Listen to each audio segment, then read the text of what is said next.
Hello, this is Andrew, and this is a 2020 Giant Revolt 2.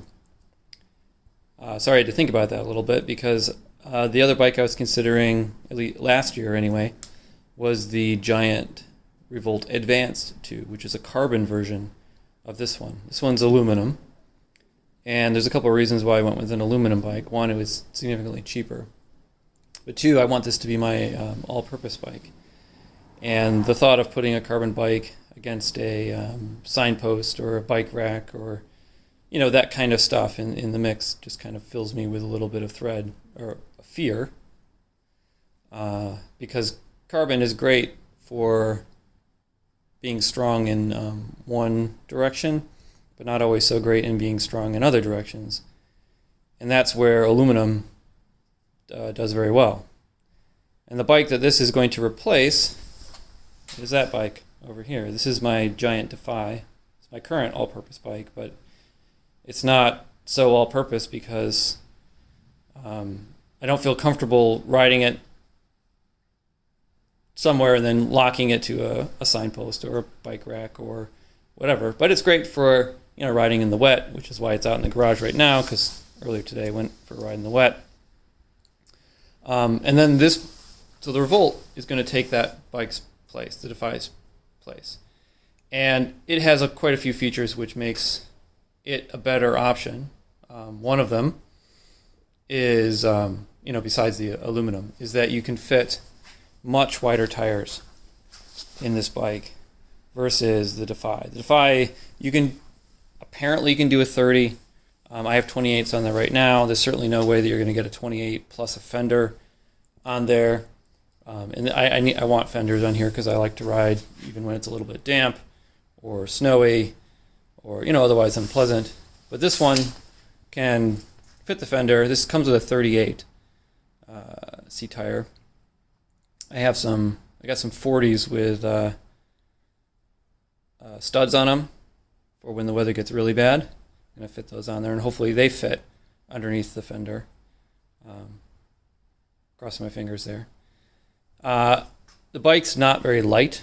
We weighed it at about 26 pounds at the bike shop, but obviously this is pretty low spec. It comes with Sora. It's a 9-speed Sora, or 9-speed cassette in the rear. Sora, two up front, obviously, with some pretty heavy components. So I'm hoping to put it on a diet and get some of that back. Obviously, it's not going to be as svelte as the tarmac or a carbon bike would be. There's also a lot of weight in this thing here, which is Giant's mechanical, or these are rim brake shifters, Sora. And what this does is you have the brake cable goes into this, acts as the master cylinder, and then it compresses the hydraulic brakes down here for the 160 millimeter rotors, which brings me to something that kind of annoys me about Giant. They don't really publish good specs for this bike, and I don't know if some of their other bikes are better at this, but they don't have the rotor size there. They don't have the kind of bottom bracket that the bike has, which is an English-threaded BSA bottom bracket. If you're watching this and you want to do what I'm going to do, which is swap out the components for something a little bit more high-end, which is the plan to put, for putting this thing on a diet, is to lose this, which I think they call it the Connect system. This weighs a lot. The Defy came with the same thing. And I ended up selling that off and swapping for Ultegra. So the Ultegra stuff from the Defy is going to go on here with full hydraulics and everything. Probably lose the handlebar because the handlebar is not suited for somebody of my narrowness. Although it is one of those nice gravel ones where the drop is wider down here than it is in the top portion. But I just can't imagine that I'll be comfortable riding. I think this might be a 44 centimeter handlebar. I don't recall exactly. So that might be something that I'll have to replace in the long term. But that's the plan. This is my project bike for the next couple days. So I ended up taking the frame to a local bike shop. Not my local bike shop, because my local bike shop is rubbish, but a good one.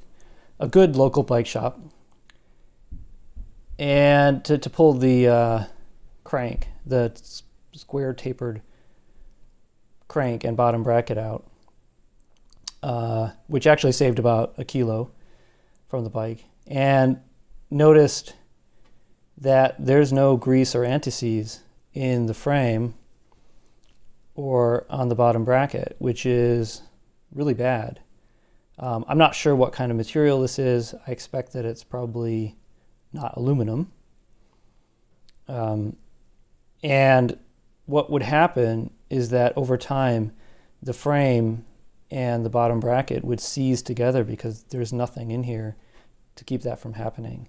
And I actually noticed that when I took the headset apart, that there's no grease in there. And it's not ideal there, but on an aluminum frame, it's not a massive problem because there's nothing that's really going to get stuck together there. But here, that's just not awesome at all. Giant should really be doing better quality control there, because if you're not taking this apart, you're going to leave that, you're going to ride it outside in the mud and the wet and the dirt, and it won't take very long before this can't be taken out of there. And that's, not awesome at all. So here we have the frame and the fork stripped.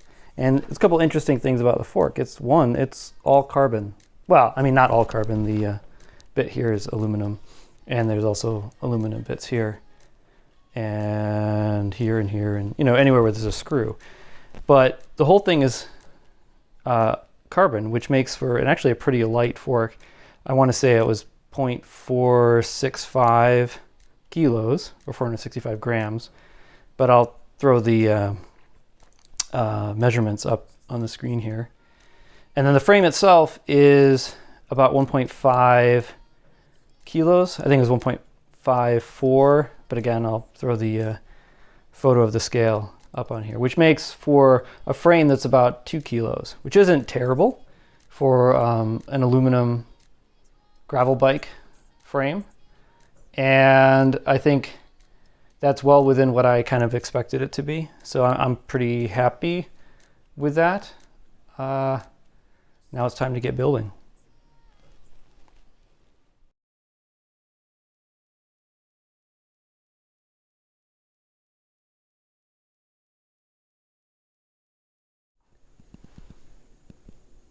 So one of the only pieces that is getting replaced off of the Defy that is not getting moved over here is the rear derailleur.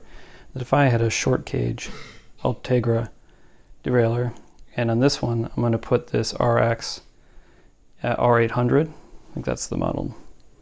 Sorry, RD RX. RD RX 800.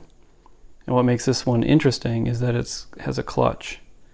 So as this is a gravelish kind of bicycle, it makes sense to have a derailleur on there that can be set up to clutch, so it's not going to jump off the chain as easy.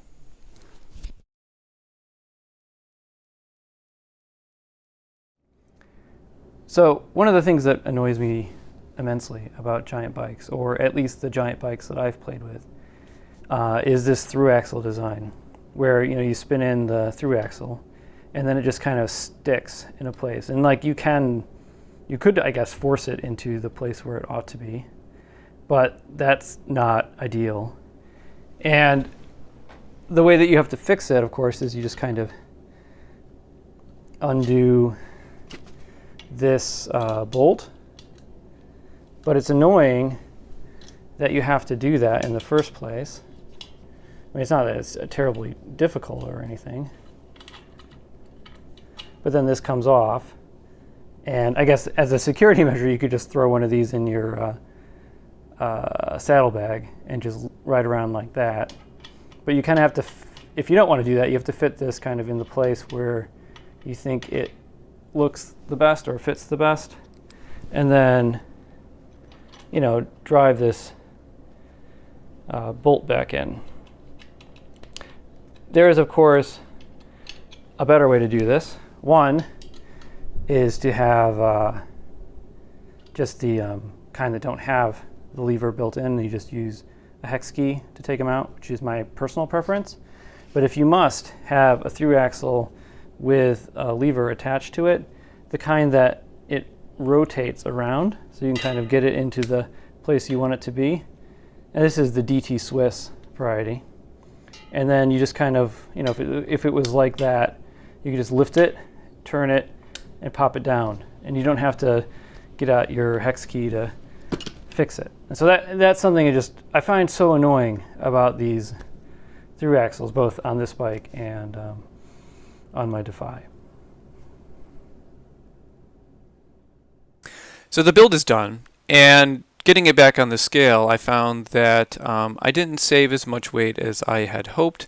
Only went down 1.21 kilos, which is a lot, but most of that came from the tubes that I had the bike shop fit into the tires. Giant, and this is my fault, Giant sells the bike with the intent to set it up tubeless. And knowing that I was going to change the tires anyway, I just asked them to throw some tubes in there. Long story short, I ended up with some heavy-duty tubes that are 445 grams a tube. So, yeah, a lot of the weight from the original thing came from that. So taking those out, putting in a normal tube saved a ton of weight. The tires themselves are not light. They're 655 grams. So that's an area where you could see significant improvement. And I think that long term, I probably will swap the Giant tires for something more mainstream and therefore lighter. The wheels are another place where you could save a lot of weight, and I probably will eventually swap the wheels on the bike. This is a base model bike, so everything that you get on it is heavy. And so that's another place where you could save a ton of weight. I'm not sure what crank I'm going to end up with this long term. I had this, Pioneer power meter crank just kind of sitting in the shop and, basement. And I wanted to do something with it, and I miss riding with power when I do ride the Fender bike or, my all-purpose bike. So I put it on here. I don't know what I'm going to do long term here. I don't think that it's probably the best crank to risk on gravel type rides, which is one of the things I'd like to do with the bike, is to kind of get into that. Hopefully there's some longer gravel events in April that some people I ride with are looking to do, and this is one of the long-term goals of the bike, is to have something that's suitable for that. So I would love to get some suggestions. This is a 24 mil bottom bracket. I'd like to stay with a Shimano crank, but I'm just not sure what the options are around that. So yeah, any suggestions are welcome.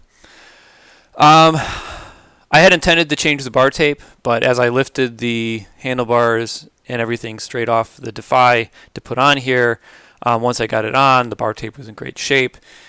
And it's kind of grown on me. Not sure how the red and orange go together, but so, no judgment there. And of course, fenders. I have a pair of fenders set in the closet. I plan to put them on the bike for when I'm going to go out for wet rides. And that's one of the great things about the Revolt, and also one of the great things about the Defy, is that it had built-in Fender Mounts on the bike, and which makes it really easy to put fenders on, and not just the kind that like a ass saver, but like a full fender that you could ride like proper street clothes in, or you could do a pace line and not be spraying on the people behind you. So that's definitely a goal. I'll probably make a video when I get around to putting them on the bike. I'm sure they'll go on super easy, so it'll probably be short. The other thing is I hate the giant through axles, and I know I mentioned this earlier, and I suspect that they're going to be a massive problem when I put the fenders on, and that when I put them on the fenders on the Defy, the different set of fenders, obviously, I had to go to a different rear through axle because the one that Giant uses interfered with the Fender using their built-in fender mounts, and I'm sure I'm going to have the same problem with the Revolt here because the fender mounts front and back are in the same place. So I'd like to swap them for the hex key variety. I'll probably just use in the rear, probably just use the same one that I used on the Defy, but on the front, I'm not sure. I'll have to see if I can find something that'll work there because Giant uses coarse threads. Finding, or I guess I haven't really looked, the thin thread front through axles in the Aero style, the kind you just use a hex key with, which is my preference. Those are easier to find because I guess I know where to look. So that's something I'd like to change as well. But again, I'm not sure. Maybe I'll just live with it and just take the lever off because I probably won't be changing the wheel that often. So that's the bike, and I'm really pleased with how it's turned out so far. Obviously, I have to go off and do more riding on it to really get a sense for the bike, but it opens up a lot of possibility for with one bike, what you can do across a wide array of different riding genres. I really wish that Giant would sell me the frame without all of the parts and things that they make you buy in order to get this bike. Although, and I guess I understand why they don't, because the market's probably not that big. It's still an amazing value. For $1,000, you get a very versatile gravel frame with fender mounts and other kinds of like baggage mounts if you want to go bike packing or something. And you get a wheel set and wheels, which are the same that you get with their higher end Revolt frames until you get to the really high end. And there's just, I guess, a little bit of hassle associated with selling off the parts that I don't want. All for $1,000, where the carbon frame, I think the cheapest one is $1,800, and it comes with Tiagra components. But the one they didn't offer that one last year. Last year, the cheapest one was $2,100, and I think it came with 105, but older 105, because it still used that rim brake to hydraulic conversion thing on the stem. And I would have had to, or I would have wanted to get rid of that.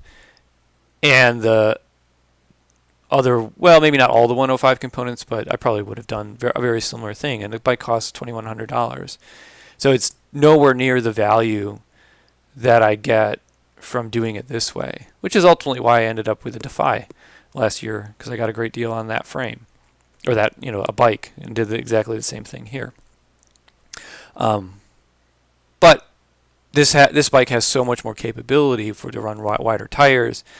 It's aluminum, which adds weight, but it also provides some peace of mind for an everything bike where you park it in the bike rack or against a signpost or something and not have to worry too much about it getting messed up. And also the cost of the frame helps with that as well. So I'm really pleased with how it worked out. I'm hoping to continue to play with it. So if you have any suggestions on where I can take this next, let me know.